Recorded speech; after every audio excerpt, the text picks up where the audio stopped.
Good morning guys. Shri Karni academy and stake के online platform पर आप सभी का बहुत बहुत स्वागत है। मैं हूं आपका इंग्लिश का ट्यूटर अशोक बिश्नोई और आज अपन कंटिन्यू करेंगे कल वाले टॉपिक को, यानी कि अपना वर्ब का जो टॉपिक चल रहा था उसी को आगे कंटिन्यू करेंगे। तो गाइस आपसे निवेदन है कि अभी इस क्लास के शुरू होते ही स्टार्टिंग में ही अपने फ्रेंड्स के साथ इस लिंक को शेयर कीजिए ताकि वो भी आए और इसका फ़ायदा उठा सकें। तो गाइस अपन पढ़ रहे थे वर्ब्स के बारे में, ट्रांजिटिव और इनट्रांजिटिव वर्ब के बारे में पढ़ा था कि ट्रांजिटिव वर्ब होती है जिसके अपना ऑब्जेक्ट होता है, यानी उस जिस वर्ब का ऑब्जेक्ट होता है वह ट्रांजिटिव वर्ब होती है, और जिस वर्ब के पास में ऑब्जेक्ट नहीं होता वह इनट्रांजिटिव वर्ब होती है। इसके बारे में अपन डिस्कशन कल कर चुके हैं। आइए आगे चलते हैं। आगे अगर बात करेंगे तो वर्ब के अंदर ही एक आती है वर्ब की first form plus ING, verb की फर्स्ट फॉर्म प्लस आईएनजी यानी V1 प्लस आईएनजी। गाइस जब भी V1 plus ING English grammar में आती है तो तीन तरह के काम करती है। कितने काम करती है? तीन तरह की, यानी तीन में से कोई एक काम वर्ब की फर्स्ट फॉर्म प्लस आईएनजी करती है। तो तीन काम आपके सामने जो दे रखे हैं ये है कि V1 प्लस आईएनजी जब भी इंग्लिश ग्रामर में आती है, देखो ये ऊपर दे रखा है बॉक्स के अंदर V1 प्लस आईएनजी, ये बॉक्स में दे रखा है V1 प्लस आईएनजी, यानी V1 प्लस आईएनजी जब भी इंग्लिश ग्रामर में आती है तो तीन काम करती है। पहला काम होता है मेन वर्ब बनना, पहला काम होता है मेन वर्ब बनना, यानी वर्ब की first form plus ING main verb होती है। वर्ब की first form plus ING noun भी हो सकती है। जब वर्ब की first form plus ING noun का काम करती है तब हम उसे जेरंड कहते हैं। क्या कहते हैं? जेरंड। और वर्ब की फर्स्ट फॉर्म प्लस आईएनजी का तीसरा काम होता है एडजेक्टिव का। तीसरा काम क्या करती है? एडजेक्टिव, यानी वर्ब की first form plus ING adjective भी बन सकती है। और कब कब बनेगी इसकी अलग अलग कंडीशंस होती हैं, इसकी शर्तें होती हैं। आइए चर्चा करते हैं उन शर्तों के बारे में। तो गाइस मैंने यहाँ पर बताया कि तीन काम होते हैं V1 प्लस आईएनजी के। V1 plus ING main verb कब बनेगी, उसके लिए कंडीशन क्या है? कुछ रूल्स होते हैं जिन रूल्स के माध्यम से V1 प्लस आईएनजी क्या बनती है? Main verb. और V1 plus ING main verb कब बनेगी? जब V1 प्लस आईएनजी से पहले कोई हेल्पिंग वर्ब आई हो। तो मैंने क्या कहा? V1 प्लस आईएनजी होनी चाहिए। क्या होनी चाहिए? V1 प्लस आईएनजी हो और उससे पहले कोई हेल्पिंग वर्ब हो। उससे पहले कौन हो? Helping verb. V1 plus ING हो और उसके पहले हेल्पिंग वर्ब हो तो ये V1 plus ING main verb होती है। क्या होती है? Main verb. MV means main verb होती है। ठीक है, तो ये तो बात हुई अपने V1 plus ING main verb का काम कब करती है? जब उससे पहले कोई हेल्पिंग वर्ब आ जाए।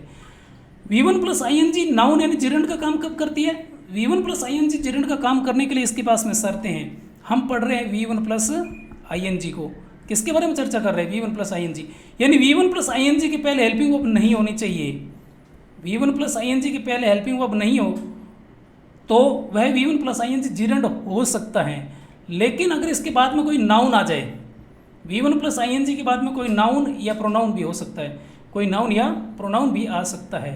नाउन आ जाए या कोई प्रोनाउन आ जाए, नाउन या प्रोनाउन आ जाए तो इसके पास में ऑप्शन बच सकता है कि ये एडजेक्टिव भी बन सकता है।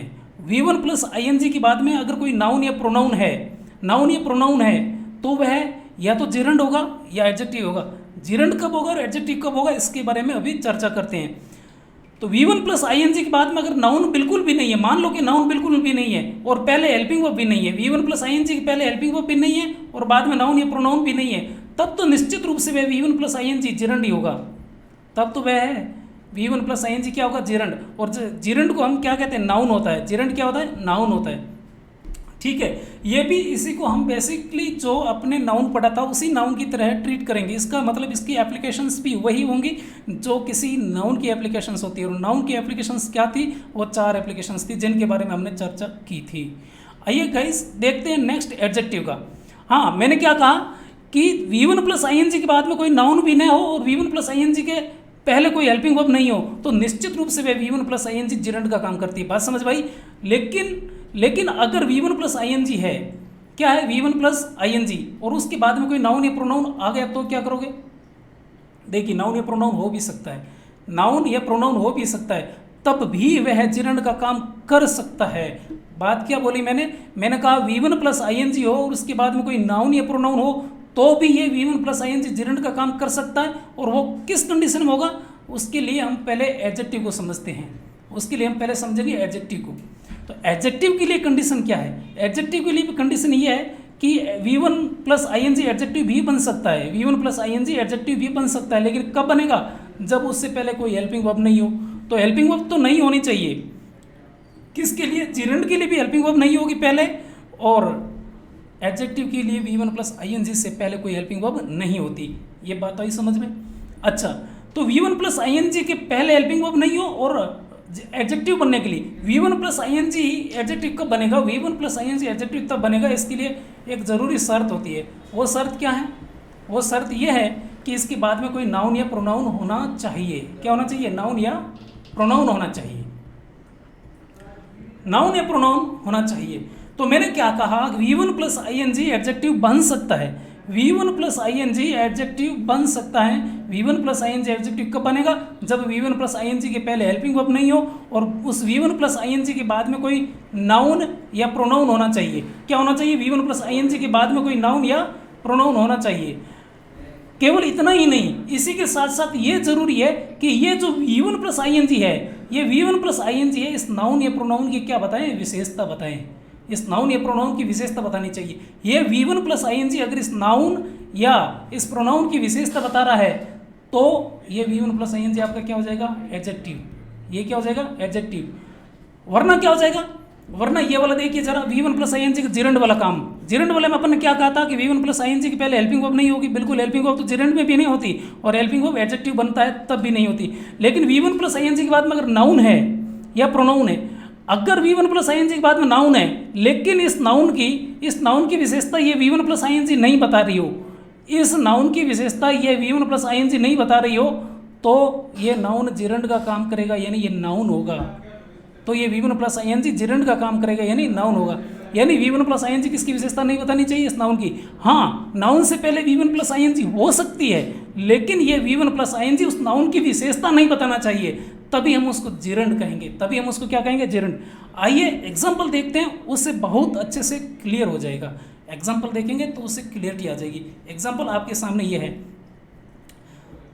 देखिए कि फर्स्ट एग्जाम्पल अपन ने देखा। फर्स्ट एग्जाम्पल है अशोक इज टीचिंग इंग्लिश। ये एग्जाम्पल आपके सामने है। मुझे बताइए गाइस, जो अशोक है उसका पार्ट ऑफ स्पीच क्या होना चाहिए? अशोक का पार्ट ऑफ स्पीच क्या होता है? अशोक का पार्ट ऑफ स्पीच होता है नाउन। अशोक का पार्ट ऑफ स्पीच क्या है? नाउन। ये आप सब जानते हैं, एक पर्सन है, व्यक्ति है, और व्यक्ति है तो उसका part of speech noun. Is एक बी की फॉर्म है। इज क्या है? बी की फॉर्म है। बी की फॉर्म दो काम करती है, या तो हेल्पिंग वर्ब या मेन वर्ब। जब बी की फॉर्म के साथ कोई मेन वर्ब आ जाए, देखो ये टीचिंग क्या है? मेन वर्ब है।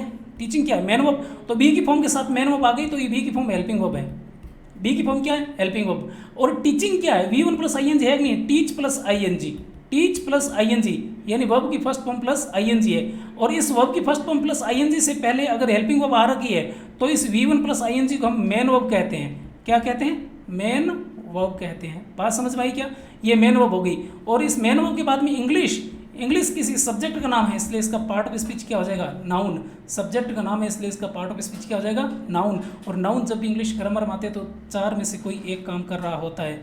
अशोक इज टीचिंग इंग्लिश, इसमें अशोक का पार्ट ऑफ स्पीच नाउन है। अशोक का पार्ट ऑफ स्पीच नाउन है। नाउन तो उसका नाम है, यानी पार्ट ऑफ स्पीच है। काम सब्जेक्ट का, अशोक काम कर रहा है सब्जेक्ट का। इंग्लिश का पार्ट ऑफ स्पीच नाउन है। इंग्लिश का पार्ट ऑफ स्पीच क्या है? नाउन। और ये नाउन काम कर रहा है ऑब्जेक्ट। और ऑब्जेक्ट किसका हो जाएगा? ये नाउन ऑब्जेक्ट हो जाएगा इस मेन वर्ब का। किसका ऑब्जेक्ट हो जाएगा गाइस? इस मेन वर्ब का ऑब्जेक्ट हो जाएगा। बात क्लियर है सभी के? चलिए नेक्स्ट एग्जांपल देखते हैं, सेकंड वाला। Ashok likes teaching. इसमें क्या है? वापस अशोक का पार्ट ऑफ स्पीच नाउन है। अशोक का पार्ट ऑफ स्पीच नाउन है। लाइक एक वर्ब है। लाइक एक क्या है? Verb. Teaching V1 plus ING है नहीं, जिसके बारे में हम डिस्कशन कर रहे हैं। V1 प्लस ING है ये। हम डिस्कशन V1 प्लस ING के बारे में ही कर रहे हैं। विशेष अपना टॉपिक V1 प्लस ING है। तो आइए गाइस, मुझे एक बात बताइए कि ये जो V1 प्लस ING है, इसके पहले कोई हेल्पिंग वर्ब है क्या? इस V1 प्लस ING के पहले कोई हेल्पिंग वर्ब नहीं है। अगर V1 प्लस ING के पहले हेल्पिंग वर्ब नहीं है तो ये V1 plus ING main verb भी नहीं है। मेन वर्ब भी नहीं है। अगर V1 प्लस ING के पहले कोई हेल्पिंग वर्ब नहीं है, हेल्पिंग वर्ब कौन सी होती है? Is, am, are, was, were, has, have, ऐसा कुछ है क्या? ऐसा कुछ नहीं है। V1 प्लस ING के पहले कोई हेल्पिंग वर्ब नहीं है। अगर V1 प्लस ING के पहले हेल्पिंग वर्ब नहीं है तो ये V1 plus ING main verb भी नहीं है। तो इसके पास ऑप्शन बच गए दो ऑप्शन। कौन सा है? या तो ये नाउन यानी जिरंड है, या तो ये V1 प्लस ING नाउन यानी जिरंड है, या फिर ये क्या हो सकता है? एडजेक्टिव हो सकता है। क्या हो सकता है? एडजेक्टिव। तो नाउन बन गए। नाउन बनने के लिए क्या था? नाउन बनने के लिए हमने बोला था कि V1 प्लस ING के पहले कोई हेल्पिंग वर्ब नहीं होनी चाहिए। तो यहाँ अशोक लाइक्स टीचिंग, इस टीचिंग के पहले, टीचिंग जो एक V1 प्लस आई से पहले कोई हेल्पिंग वर्ब नहीं है तो ये नाउन हो सकता है, लेकिन बाद में कोई नाउन या प्रोनाउन भी नहीं है, कोई नाउन या प्रोनाउन भी नहीं है जिसकी ये V1 प्लस आई विशेषता बता सके, तो निश्चित रूप से ये V1 प्लस आई आपका नाउन का काम कर रहा है। किसका काम कर रहा है? नाउन का। और जब V1 प्लस आई नाउन का काम करे तब हम उसे जिरंड कहते हैं, तब हम उसे क्या कहते हैं? जिरंड। तो गाइस, जब आप इंग्लिश की नब्ज पकड़ ले, एक एक नस को पकड़ के चलना है, और मैंने यही सिखा रहा हूँ आपको और यही सिखाता रहूँगा कि इंग्लिश की नस को पकड़ लीजिए, ऑपरेशन बहुत आसान हो जाएगा। तो आपको ऑपरेशन करना है, नस को पकड़ना है और उसको पकड़ करके ही आगे बढ़ना है। जिस तरीके से मैंने आपको सेंटेंस को ब्रेक कर करके पढ़ाना सिखाया, उसी तरीके से आपको गाइस पढ़ना है, तो बहुत एक ज़बरदस्त आपके अंदर चेंजेस आ जाएगा। इंग्लिश को पढ़ने का आपका तरीका और सलीका चेंज हो जाएगा। चलिए नेक्स्ट एग्जाम्पल को देखते हैं, थर्ड वाला। थर्ड एग्जाम्पल क्या कह रहा है?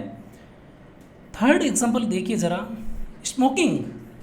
स्मोकिंग के अंदर V1 प्लस आई, स्मोक प्लस आई, ये V1 प्लस आई, अरे है कि नहीं V1 प्लस आई। अब इस स्मोकिंग के बाद में क्या आया हुआ है? टोबैको। स्मोकिंग के बाद में क्या आया है? टोबैको। स्मोकिंग के बाद में क्या आया? टोबैको। टोबैको का पार्ट ऑफ स्पीच क्या हो गया? Smoking tobacco causes cancer. Smoking tobacco causes cancer. यहाँ पर आप मुझे बताइए, टोबैको यानी तंबाकू, तंबाकू आपको दिखता है कि नहीं दिखता? जो आंखों से चीज़ें दिख जाए वो सारी क्या होती है? नाउन होती है। क्या होती है? नाउन होती है। कॉजेज का पार्ट ऑफ स्पीच क्या है? यहाँ कॉजेज का पार्ट ऑफ स्पीच क्या है? कॉजेज का पार्ट ऑफ स्पीच वर्ब है, यानी करना। क्या करता है? कैंसर। स्मोकिंग करने से कैंसर, कैंसर बीमारी का नाम है, इसलिए इसका पार्ट ऑफ स्पीच नाउन है। Smoking tobacco causes cancer. अब मुझे एक बात बताइए, ये जो स्मोकिंग है, इस स्मोकिंग का पार्ट ऑफ स्पीच क्या होना चाहिए? स्मोकिंग V1 प्लस आई है कि नहीं? अगर V1 प्लस आई तो उसके 3 पार्ट ऑफ स्पीच हो सकते हैं, या तो वह वर्ब हो सकती है, या वह नाउन हो सकता है, या वह एडजेक्टिव हो सकता है। मुझे एक बात बताइए कि इस V1 प्लस आई के पहले कोई हेल्पिंग वर्ब है क्या? इससे पहले कोई हेल्पिंग वर्ब नहीं है। इस V1 प्लस आई के पहले हेल्पिंग वर्ब नहीं है, इसका मतलब ये स्मोकिंग जो है ये आपका वर्ब नहीं हो सकता, ये आपका वर्ब नहीं हो सकता। तो ये क्या है? तो मुझे एक बात बताइए, टोबैको है, इस टोबैको की विशेषता क्या? स्मोकिंग है। कौन सा तंबाकू? क्या स्मोक कर रहा? नहीं। तंबाकू खुद स्मोक करता है किसी को? नहीं। तंबाकू को कोई स्मोक करता है, इसलिए ये एडजेक्टिव भी नहीं है। एडजेक्टिव नहीं है। एडजेक्टिव कब बनता? जब इस काम का कर्ता कौन होता? ये नाउन हो जाता। यानी V1 प्लस आई वाले काम का कर्ता कौन हो जाता?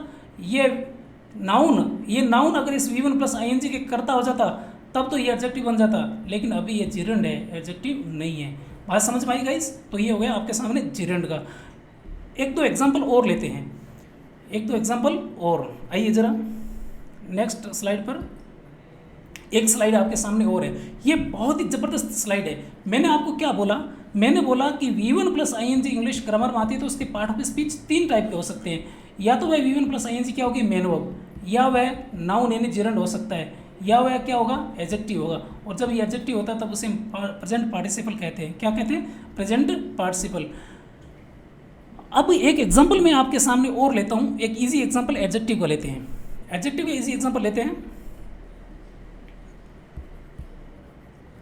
अशोक stopped a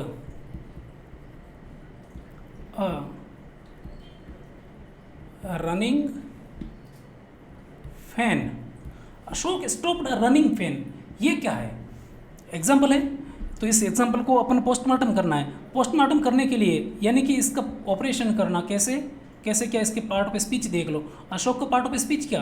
अशोक का पार्ट ऑफ स्पीच है नाउन। नाउन तो अशोक का पार्ट ऑफ स्पीच, लेकिन ये नाउन काम किसका कर रहा है?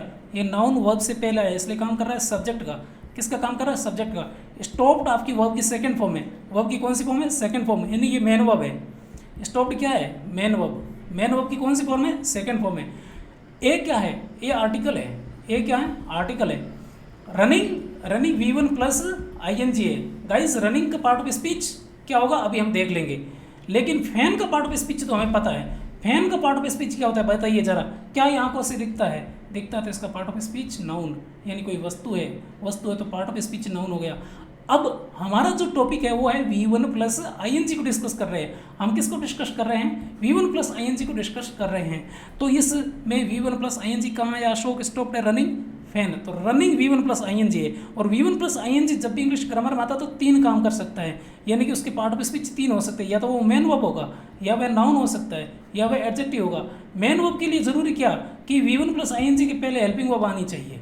तो मुझे एक बात बताइए, ये V1 प्लस ING है रनिंग, रनिंग के पहले कोई हेल्पिंग वर्ब है क्या? नहीं, इससे पहले आर्टिकल आया हुआ है। तो इसका मतलब ये है रनिंग जो एक V1 प्लस ING है ये कभी भी नाउन नहीं, सॉरी मेन वर्ब नहीं हो सकती। ये क्या नहीं हो सकती? मेन वर्ब नहीं हो सकती।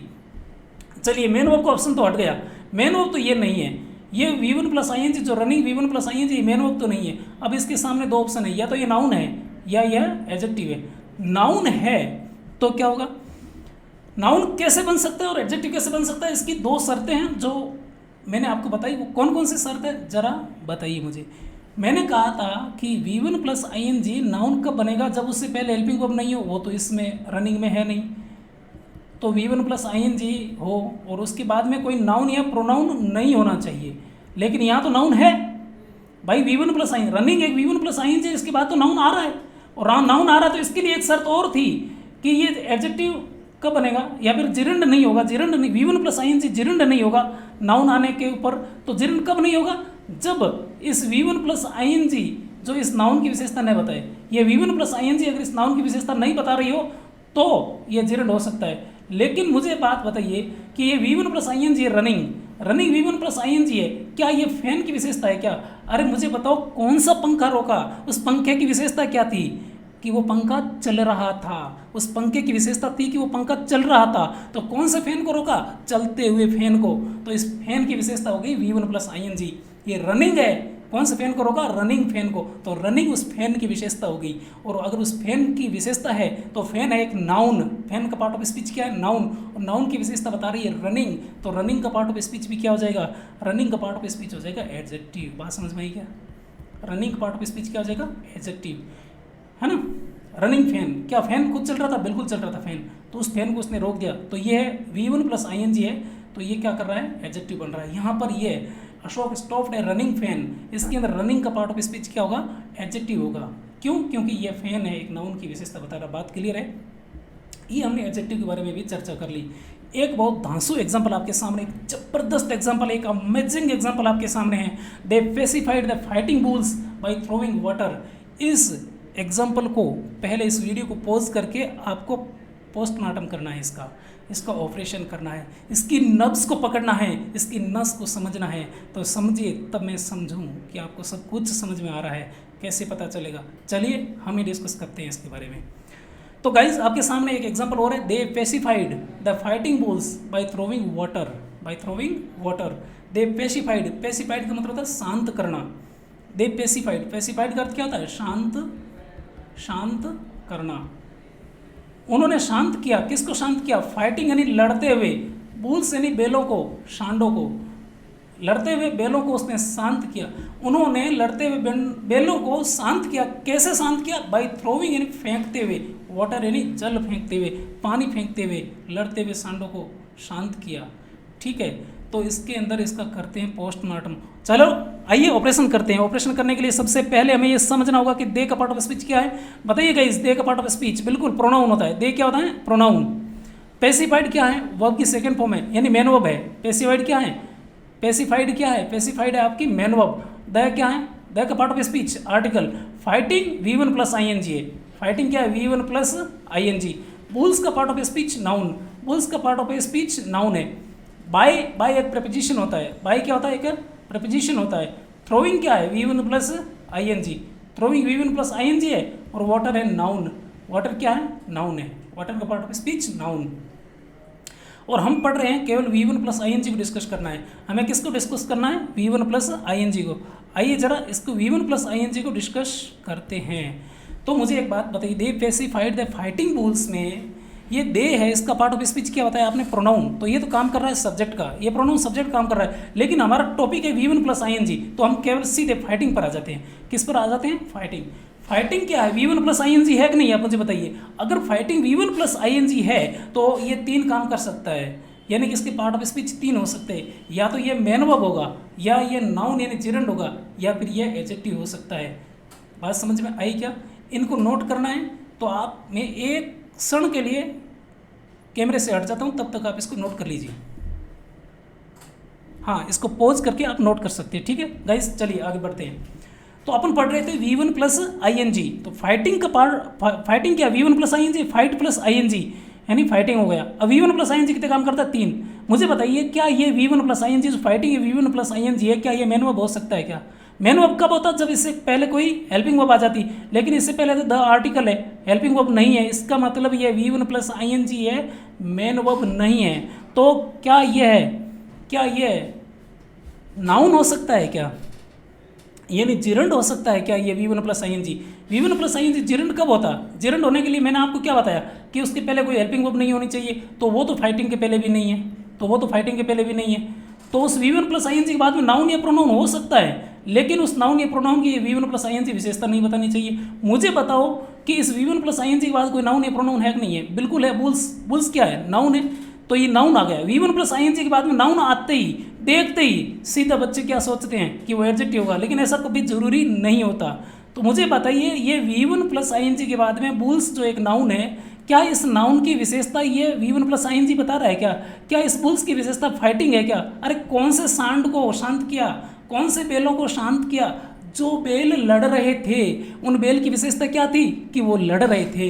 इसका मतलब बेल एक नाउन है, एंड बुल्स का पार्ट ऑफ स्पीच नाउन है, और नाउन की विशेषता अगर फाइटिंग ने बता दी तो निश्चित रूप से ये फाइटिंग है। ये फाइटिंग जो एक V1 प्लस ING है वो एडजेक्टिव है। तो वो V1 प्लस ING क्या है, एडजेक्टिव। ये V1 प्लस ING एडजेक्टिव है। मैंने आपको क्या बोला कि इस वीडियो को रोक करके पहले खुद पोस्टमार्टम कीजिए, इसका पूरा ऑपरेशन कीजिए, और फिर देखिए कि आपका ये सही है या नहीं है। उससे आपका खुद का इवेल्यूशन हो जाएगा, आपका खुद का आंकलन आप कर सकते हैं, एनालिसिस कर सकते हैं कि आपको कितना समझ में आ रहा है। और वैसे आप कमेंट करके मुझे पूछ भी सकते हैं। ठीक है, तो फाइटिंग बुल्स में फाइटिंग का पार्ट ऑफ स्पीच क्या हो गया, एडजेक्टिव हो गया। क्यों? क्योंकि ये बुल्स की विशेषता बता रहा था। अब एक और V1 प्लस ING हमारे सामने है, और वो है थ्रोइंग। मुझे बताइए थ्रोइंग का पार्ट ऑफ स्पीच क्या होना चाहिए? इस थ्रोइंग के बाद में वाटर एक नाउन है, तो थ्रोइंग के बाद में नाउन, थ्रोइंग के बाद में नाउन आ गया। थ्रोइंग एक V1 प्लस ING है, और V1 प्लस ING के बाद में नाउन आ गया। सर फिर तो एडजेक्टिव होना चाहिए, लेकिन ऐसा कभी जरूरी नहीं है। मैंने ऐसा नहीं बताया कि V1 प्लस ING के बाद में नाउन है तो V1 प्लस ING पक्का ही एडजेक्टिव होगा, ऐसा मैंने नहीं कहा, ऐसा मैंने तो नहीं कहा। तो क्या हो सकता है, देखते हैं जरा। अब ये वाटर है, इस वाटर एक नाउन है, इस नाउन की विशेषता क्या है? क्या ये थ्रोइंग इस नाउन की विशेषता है क्या? भाई ये थ्रोइंग इस नाउन की विशेषता नहीं है। इस थ्रोइंग इस नाउन की विशेषता कब होती? जब ये नाउन इस थ्रोइंग वाले काम को खुद कर रहा होता। ये वाटर है, ये वाटर इस थ्रोइंग को खुद कर रहा होता। क्या पानी खुद को फेंक रहा है क्या? पानी खुद को फेंक रहा है कि पानी को कोई फेंक रहा है? पानी को कोई फेंक रहा है। अगर पानी खुद को फेंक रहा होता तब तो ये एडजेक्टिव हो जाता। अगर पानी है जो वाटर है, अगर ये वाटर खुद को फेंक रहा होता तब तो ये क्या हो जाता, एडजेक्टिव हो जाता। लेकिन अब ये वाटर खुद को नहीं फेंक रहा, खुद को नहीं फेंक रहा, तो ये थ्रोइंग है। थ्रोइंग एडजेक्टिव भी नहीं है, थ्रोइंग एडजेक्टिव भी नहीं है। तब इसके पास ऑप्शन क्या बच गया भाई? इस V1 प्लस ING के पहले हेल्पिंग वर्ब भी नहीं है, तो ये मेन वर्ब भी नहीं, मेन वर्ब भी है नहीं, ये थ्रोइंग मेन वर्ब भी नहीं है और एडजेक्टिव भी नहीं है। तो इसके सामने ऑप्शन एक ही बच रहा है, और वो ऑप्शन है किसका, जिरंड का। किसका ऑप्शन है, जिरंड। और जिरंड क्या होते हैं, इटसेल्फ, जिरंड इटसेल्फ होते हैं नाउन। क्या होते हैं, नाउन। अच्छा, तो दो नाउन आ गए, एक तो वाटर और एक थ्रोइंग, दो नाउन है। तो दोनों नाउन काम क्या करेंगे, आइए उसके बारे में भी चर्चा कर लेते हैं। आपको चिंता करने की आवश्यकता नहीं है, शुरुआत से इस सेंटेंस को देख लेते हैं सभी का पोस्टमार्टम करके। डे का पार्ट ऑफ स्पीच क्या बताया आपने बताया कि ये प्रोनाउन है। प्रोनाउन तो पार्ट ऑफ स्पीच, और काम क्या कर रहा था, ये सब्जेक्ट का काम कर रहा था। किसका काम कर रहा था, सब्जेक्ट का। यहाँ पर एडजेक्टिव है, देखो स्पेसिफाइड मेन वर्ब हो गई, ये आर्टिकल है द, और फाइटिंग क्या है, फाइटिंग का पार्ट ऑफ स्पीच एडजेक्टिव है। एडजेक्टिव काम करता है हमेशा ही नाउन की विशेषता बताना, तो ये बुल्स की विशेषता बता रहा है। बाई एक प्रपोजिशन है, बाई एक क्या है, प्रपोजिशन, और प्रपोजिशन के बाद में ये नाउन है। देखो V1 प्लस थ्रोइंग क्या है, V1 प्लस ING है, और काम कर रहा है नाउन का। और जब भी प्रपोजिशन के बाद नाउन आ जाए, प्रपोजिशन के बाद में नाउन आ जाए, तो वो नाउन उस प्रपोजिशन का क्या हो जाता है, ऑब्जेक्ट। इसका मतलब ये थ्रोइंग जो नाउन का काम कर रहा है, ये ऑब्जेक्ट बन गया किसका, बाई प्रीपोजिशन का। बाई प्रीपोजिशन का क्या बन गया, ऑब्जेक्ट बन गया। अब इसके बाद में अगर अपन चर्चा करें तो एक और आपके सामने नाउन बच गया। ये नाउन क्या काम करेगा, नाउन तो है, अगर नाउन आया तो नाउन तो केवल उसका नाम है, और काम क्या है, काम हम अभी चर्चा करेंगे, काम की चर्चा हम अभी कर लेते हैं। आइए जरा, वाटर का पार्ट ऑफ स्पीच क्या? वाटर का पार्ट ऑफ स्पीच हमने बताया अभी, ये वाटर पार्ट ऑफ स्पीच क्या है? नाउन है। वाटर का पार्ट ऑफ स्पीच नाउन है, तो ये काम क्या करेगा? काम उन चार में से कोई एक, जो काम मैंने आपको नाउन पढ़ाते समय बताए थे, ये नाउन है। वाटर का पार्ट ऑफ स्पीच क्या है? नाउन। वाटर का पार्ट ऑफ स्पीच नाउन है। वाटर का पार्ट ऑफ स्पीच नाउन है ना, तो ये नाउन काम क्या कर सकता है? चार में से एक, या तो ये सब्जेक्ट हो सकता है, लेकिन सब्जेक्ट अभी बन नहीं सकता। क्यों? क्योंकि ये मेन वर्ब के बाद में आया हुआ है। किसके बाद में आया? मेन वर्ब के बाद। तो मेन वर्ब के बाद में आया है, तो ये नाउन सब्जेक्ट नहीं हो सकता। वर्ब का ऑब्जेक्ट ये हो नहीं सकता, क्योंकि इससे जस्ट पहले कोई वर्ब नहीं है। क्या वर्ब? वो अभी चर्चा करेंगे, वर्ब है या नहीं अभी चर्चा कर लेंगे। प्रीपोजिशन का ऑब्जेक्ट हो नहीं सकता, क्योंकि प्रीपोजिशन का तो ऑब्जेक्ट ये थ्रोइंग बन चुका है। थ्रोइंग एक नाउन है, थ्रोइंग खुद एक नाउन है जो ऑब्जेक्ट बन चुका है किसका? प्रीपोजिशन का। तो ये वाटर है, प्रीपोजिशन का ऑब्जेक्ट भी हो नहीं सकता। सब्जेक्ट कॉम्प्लीमेंट, ये वाटर नहीं हो सकता। वाटर सब्जेक्ट कॉम्प्लीमेंट क्यों नहीं हो सकता? क्योंकि इससे पहले कोई लिंकिंग वर्ब नहीं है। तो वाटर के पास ऑप्शन बचा एक, केवल एक बचा कि वो मेन वर्ब का ऑब्जेक्ट ही बन सकता है। तो यहाँ पर मतलब वर्ब का ऑब्जेक्ट बन सकता है। तो यहाँ वर्ब कहाँ है? देखो बच्चों, मैंने आपको बताया कि V1 + ing जिरंड है। जिरंड यानी नाउन है। ये है तो नाउन, लेकिन इसकी जो करेक्टरिस्टिक्स होती हैं, इसकी जो जड़ें हैं, वो वर्ब से निकलती है, यानी इसको सेमी वर्ब भी कहते हैं। जिरंड को हम क्या कहते हैं? Semi verb. Gerund semi verb होती है, इसलिए ये अपना ऑब्जेक्ट खुद भी रख सकती है। मैंने आपको क्या बताया, इधर ऊपर कोने में बताता हूँ कि ये जिरंड होता है ना, जिरंड होती है सेमी वर्ब। क्या होती है? जिरंड होती है सेमी वर्ब। सेमी वर्ब मतलब अर्ध वर्ब होती है। कैसी वर्ब होती है? अर्ध वर्ब होती है। अर्ध वर्ब होती है, इसका मतलब वर्ब तो है कि नहीं है, इसमें वर्ब के थोड़े बहुत गुण होंगे। भले ही नाउन है, भले ही ये नाउन है, लेकिन वर्ब के थोड़े बहुत गुण होंगे। उस वजह से ये जो अपना ऑब्जेक्ट रख भी सकती है। जिरंड अपना ऑब्जेक्ट रखता है हमेशा, तो जिरंड का भी ऑब्जेक्ट हो सकता है। ऑब्जेक्ट किन किन चीज़ों का होता है? ऑब्जेक्ट प्रीपोजिशन का होता है, ऑब्जेक्ट वर्ब का होता है, और ऑब्जेक्ट सेमी वर्ब का भी हो सकता है। तो ये जो वाटर, थ्रोइंग के बाद में वाटर है, ये वाटर ऑब्जेक्ट बन जाएगा किसका? इस सेमी वर्ब का। किसका बन जाएगा? V1 + ing यानी थ्रोइंग का। क्यों? क्योंकि थ्रोइंग एक सेमी वर्ब है। बात समझ में आई क्या? ये है जिरंड के बारे में बहुत डिटेल से और बहुत अच्छे से मैंने आपको समझाया। और एग्जाम्पल अगर आपकी कोई डाउट आ रही हो तो उस एग्जाम्पल को आप कमेंट बॉक्स में डालिए, ताकि मैं उस एग्जाम्पल को डिस्कस आपके सामने कर सकूँ। ठीक है गाइस, ये आपने पढ़ा था जिरंड के बारे में। आगे की क्लास हम देखेंगे कल। आगे इसके बाद में हम कल चर्चा करेंगे। तो कल चर्चा करेंगे तो इसके लिए क्या है, आज आपने मेरा वीडियो देखा, इसके लिए बहुत बहुत आपका धन्यवाद। और मैं चाहता हूं कि आप इस वीडियो को ज़्यादा से ज़्यादा शेयर करें, और चैनल को अभी तक अगर सब्सक्राइब नहीं किया है तो सबसे पहले इसको सब्सक्राइब कीजिए, और इस लिंक को ज़्यादा से ज़्यादा अपने फ्रेंड्स के साथ शेयर कीजिए। गाइस, व्यूज़ डेली बढ़ने चाहिए, 550 के, 1000 और 1000 के 1500, 1500 के 2000, इस टाइप से व्यूज़ बढ़ने चाहिए, एकदम एक्सपोनेंशियली बढ़ने चाहिए। और इसमें आप मेरी हेल्प कीजिए प्लीज़। तो आपका बहुत बहुत धन्यवाद। Thank you.